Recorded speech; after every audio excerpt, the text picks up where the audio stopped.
Welcome to The Explainer. We've got a story for you today that connects two of the biggest rivals in tech history, but in a way you would never, ever expect.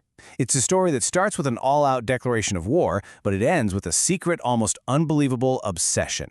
Okay, let's get into it. So let's start right on the battlefield. That's the late Apple CEO Steve Jobs, and he is not mincing words. He was convinced that Google's Android was a complete ripoff of the iPhone, and he was ready to go to, quote, thermonuclear war over it. For him, this wasn't just business. Oh no, this was deeply personal. And this really gets to the core of the whole fight, right? On one side, you've got the iPhone. It's a closed ecosystem, a walled garden where Apple controls every single piece of the hardware and software. And on the other side, Android. Totally different philosophy. It's open, and Google basically gives the software away to any company that wants to build a phone. This clash set the stage for the smartphone wars that, well, basically defined the last decade. But to understand the really wild secret at the heart of this rivalry, we have to take a little detour. We need to look at something that seems totally unrelated, but trust me, it's central to the whole story. The Google logo. Yeah, the one you see 100 times a day. There's actually a whole philosophy baked right into its design. That logo has been on quite a journey, you know? It started out looking pretty traditional back in '98. Then it got that iconic, kind of classic look with the Couture font that it kept for like 15 years. And now we have the super clean, modern one. But through all those changes, one core idea has always stayed the same. And that idea is right here. This is from the designer Ruth Kadar. The design was meant to be playful. You see, she used all the primary colors, red, yellow, blue.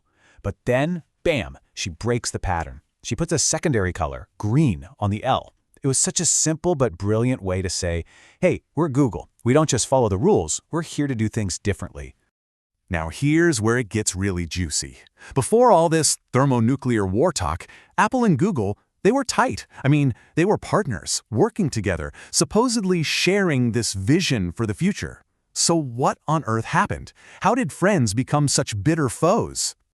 Man, this timeline tells a pretty dramatic story all on its own. Look at this. 2006, Google's CEO is literally on Apple's board of directors. They're that close. 2007, the iPhone changes the world. But then, just a year later, the first Android phone drops, a direct competitor. And by 2009, yeah, Eric Schmidt is out. The partnership was completely shattered.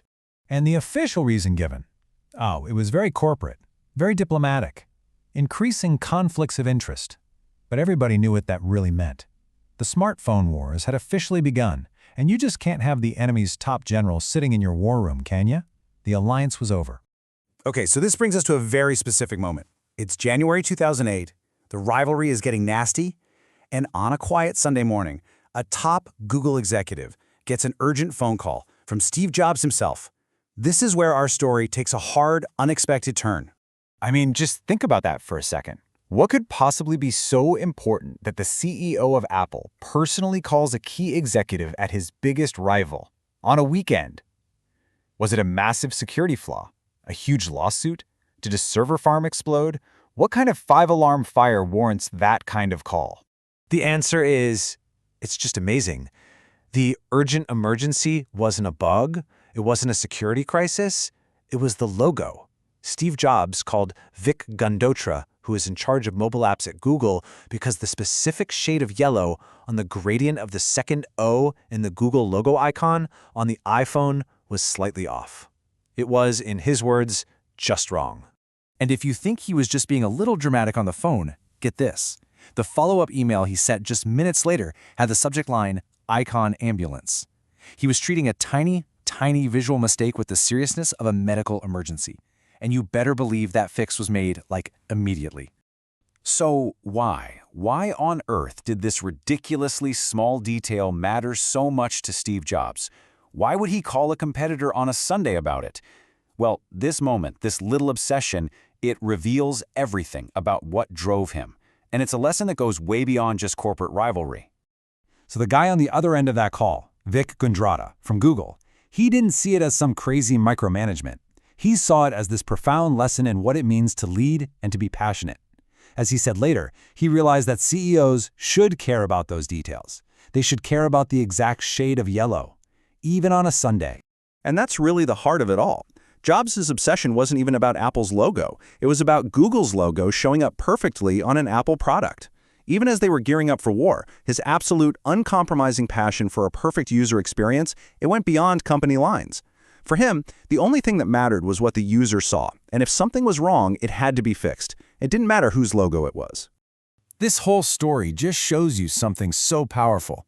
In the middle of all the big corporate fights and the so-called thermonuclear wars, the thing that actually creates legendary products is an obsessive, almost fanatical attention to the smallest details. It just makes you wonder, in the big tech battles happening right now, what are the tiny shades of yellow that are quietly shaping the future we're all going to be living in?